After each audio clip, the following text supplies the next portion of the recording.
আমরা সেই গণভোটকে, জনগণের চূড়ান্ত অভিপ্রায় এবং রায়কে আমরা অমান্য এবং অগ্রাহ্য করতে পারি না, অসম্মান করতে পারি না।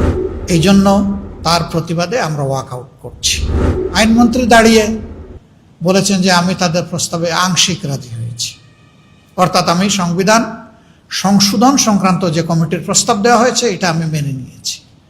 না, আমি বলেছিলাম এটা হতে হবে সংবিধান সংস্কার সংক্রান্ত, এবং আপনারা শুনেছেন এটা স্পষ্ট বক্তব্য ছিল। আমাকে মিসকোট করার কারণে মাননীয় স্পিকার যখন বিষয়টা সমাপ্তির দিকে গেলেন, আমি বলেছিলাম যে আমার কৈফিয়ত আছে, আমাকে সুযোগ দেওয়া হোক।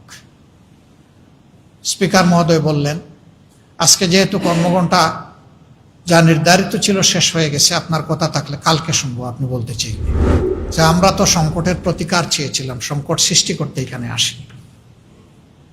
কিন্তু আমরা খুবই আশাহত হলাম যে জাতির দেওয়া এই ম্যান্ডেটটাকে বেমালুম অগ্রাহ্য করা হলো, অপমান করা হলো।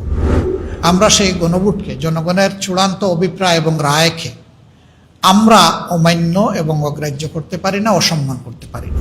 এই জন্য তার প্রতিবাদে আমরা ওয়াকআউট করছি।